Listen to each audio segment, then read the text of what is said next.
Hmm.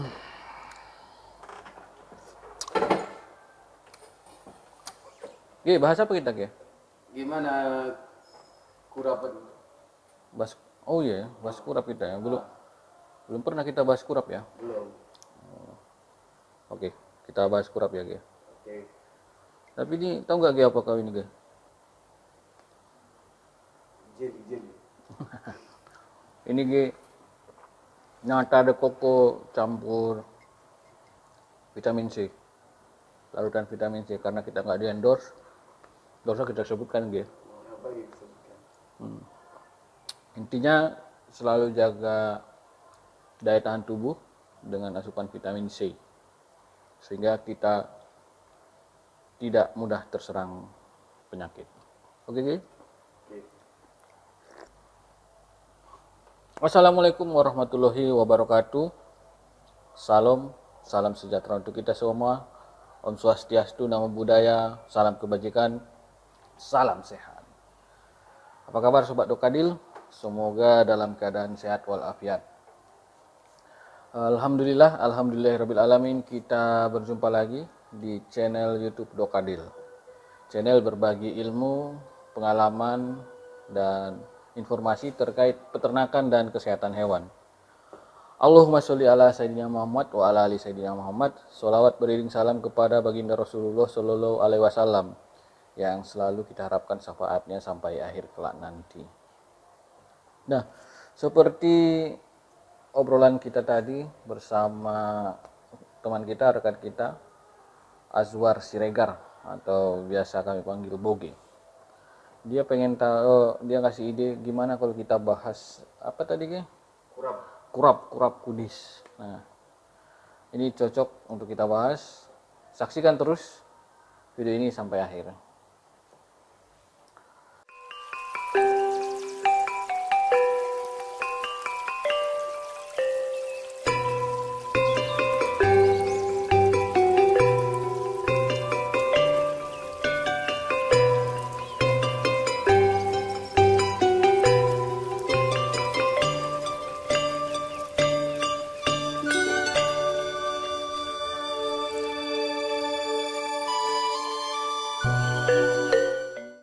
Nah, Sobat Dokadil, kudis, kurap atau skabies itu merupakan penyakit kulit yang dapat menular.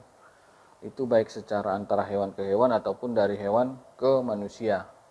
Atau ini disebut namanya penyakit zoonosis. Penyakit ini disebabkan oleh tungau. Nah, penyakit skabies ini sebenarnya masih banyak ditemukan di seluruh dunia, terutama di negara-negara yang berkembang dan juga negara industri. Nah, Sobat Dokadil, faktor utama pemicu penyakit ini adalah rendahnya tingkat higienitas dan sanitasi, serta kondisi sosial dan ekonomi masyarakat setempat. Jadi, kurangnya fasilitas dan akses terhadap air bersih, terus sarana pembersih tubuh yang tidak ada, kemudian kekurangan makanan atau kekurangan pakan, dan kemudian kondisi kandang yang padat, ini akan memudahkan penularan penyakit skabies. Nah, penyakit skabies ini sebenarnya penyakit yang bersifat endemis, jadi bila terjadi wabah, maka akan menyerang sebagian ternak dan dapat menyebabkan kematian. Nah, pada hewan yang masih muda ini harus kita hati-hati. Pada hewan yang masih muda, angka kematiannya dapat mencapai 50%. Ini tergantung kondisi hewan dan lingkungannya. Tentunya ini akan menjadi kerugian yang besar bagi peternak. Nah, sebenarnya banyak jenis-jenis tungau yang dapat menyebabkan kudis, kurap ataupun skabies ini. Cuman tungau yang paling parah efeknya dan yang paling patogen sifatnya serta memiliki cakupan inang atau hewan target yang luasnya adalah Sarcoptes KB. Namun kita kadang selalu kepikiran ini, kenapa sih kambing dan domba itu kalau kita perhatikan lebih sering terkena skabies. Nah, ini perlu Sobat Dokadil ketahui bersama bahwa skabies pada kambing dan domba dapat juga bukan hanya disebabkan Sarcoptes KB tadi, tapi juga disebabkan oleh jenis tungau yang lain, yaitu Sauroptes ovis. Nah, ini merupakan gambar yang merupakan siklus hidup Sarcoptes kbi. Terlihat bahwa ya Sarcoptes kbi atau tungau yang sudah dewasa dapat menembus kulit dan meletakkan telurnya di bawah permukaan kulit. Penularan skabies terjadi karena kontak langsung dan tidak langsung. Nah, secara langsung, kontak langsung, Sarcoptes kbi ini ataupun penyakit skabies ini dapat tertular melalui kontak langsung, yaitu dari hewan yang tertular, baik itu yang secara klinis maupun subklinis, ke hewan yang tidak tertular. Nah, di sini yang menjadi tantangannya adalah terjadinya kontak langsung itu pada hewan yang tertular ini gejalanya tidak terlihat ataupun gejalanya masih subklinis, kejadiannya masih subklinis. Sehingga ini akan menjadi tantangan tersendiri dalam hal mengkat ataupun menghentikan penularan penyakit kurap yang disebabkan secara kontak langsung. Nah, secara tidak langsung penularan penyakit skabies ini terjadi melalui peralatan-peralatan kandang yang tercemar dengan tungau-tungaunya. Kemudian tungau tersebut pada saat yang tepat atau pada momen yang tepat pindah ke tubuh inang atau hewan calon penderitanya. Nah, mungkin Sobat Dokadil, mungkin kita flashback lagi gejala-gejala Sarcoptes, gejala-gejala skabies ini, penyakit skabies ini antara lain hewan tampak gelisah dan murung. Hal ini disebabkan karena rasa gatal yang kemudian hewannya ingin menggaruk terus, kemudian menggesek-gesek tubuhnya, sehingga ini akan menyebabkan luka dan pendarahan pada kulitnya. Nah, kulitnya kemudian ada yang kropeng, berkerak, kemudian pada kasus-kasus yang fatal dia akan menebal dan menjadi berkeriput. Nah, ini pada bagian kulit yang terkena atau yang diserang Sarcoptes ini atau skabies ini, itu rambut atau bulunya menjadi rontok. Nah, kemudian nafsu makan turun sehingga menjadi kurus dan sehingga terjadi malnutrisi, dan pada akhirnya ini akan menyebabkan kematian. Nah, sebenarnya kita bisa melakukan pencegahan dan pengobatan. Nah, pencegahan skabies ini dilakukan dengan beberapa cara. Salah satunya adalah penerapan biosecurity yang ketat. Jadi, lakukan isolasi ternak yang baru datang dari luar kandang ke dalam kandang, sehingga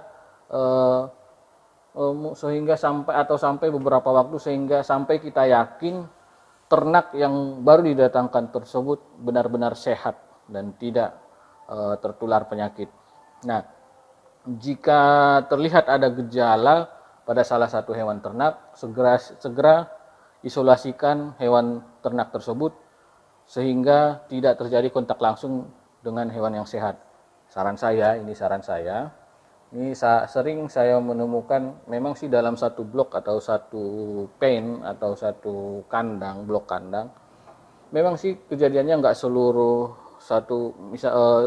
di dalam satu pen itu atau satu blok itu, misalnya hanya 1-2 ekor. Nah, saran saya, kalau sudah kejadian seperti itu, maka isolasinya bukan hanya yang terlihat gejala saja, tapi juga seluruh yang ada di dalam pen tersebut diisolasikan.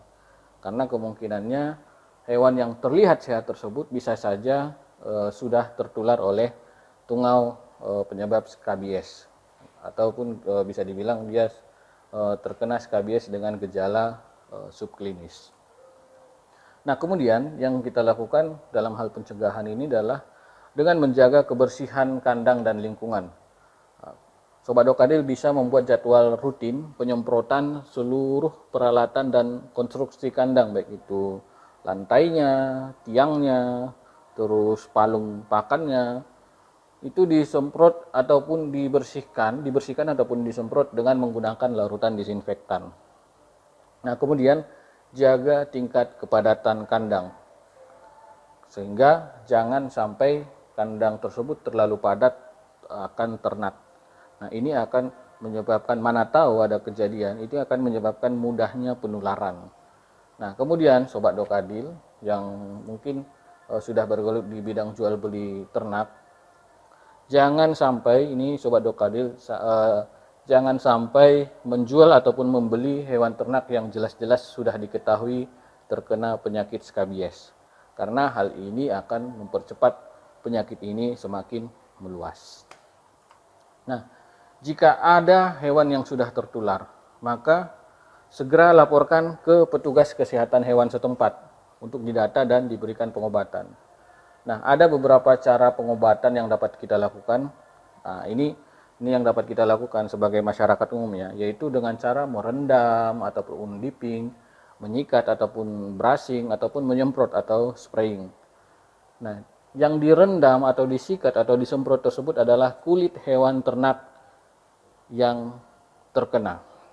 Nah, ada beberapa larutan yang bisa dilakukan, antara lain larutan Kumapos, kemudian larutan BHC atau benzen heksaklorid, kemudian emulsi benzil benzoat ataupun kombinasi benzil benzoat dengan BHC tadi, kemudian ada fosmet, odilen, linden ya, amitraz, malachion, dan foxim. Nah, ini mungkin bagi Sobat Dokadil yang mencari ataupun membeli bahan-bahan ini, mungkin kadarnya sudah tertera di kemasan. Nah, ini nanti Sobat Dokadil bisa menyesuaikan dengan kadar-kadar yang sudah dianjurkan oleh produsennya yang sudah dituliskan di kemasan. Nah, mengingat lokasi tungau yang berada di bawah kulit, pengobatan seperti yang tadi misalnya disemprot, di dipping ataupun dimandikan ini agak sulit dilakukan dan membutuhkan agak sulit dilakukan pada beberapa kasus dan membutuhkan kesabaran. Nah, ada juga sebenarnya obat yang cukup ampuh dan bersifat sistemik yang diberikan dengan cara injeksi atau penyuntikan. Obatnya ini adalah ivermectin, obat dengan kandungan ivermectin. Nah, saran saya pemberian obat ini dilakukan oleh orang yang mempunyai kompetensi di bidang ini, yaitu dokter hewan. Nah, Sobat Dokadil, bijaklah memberikan obat kepada ternak, karena bagaimanapun ceritanya, walaupun ternak itu aset kita, ternak itu adalah makhluk hidup. Jangan jadikan ternak itu seperti boneka yang suka-suka kita saja memperlakukannya. Demikian Sobat Dokadil, jika ada pertanyaan ataupun saran ataupun komentar, silahkan klik di kolom komentar. Jika Sobat Dokadil suka video ini, silahkan klik tanda sukanya. Dan jika Sobat Dokadil merasa video ini sangat bermanfaat, mohon bantuannya untuk menyebarluaskan video ini. Terima kasih Sobat Dokadil atas perhatiannya sampai akhir video ini. Terima kasih Boge atas sarannya tadi. Demikian, wabillahi taufiq wal hidayah. Wassalamualaikum warahmatullahi wabarakatuh.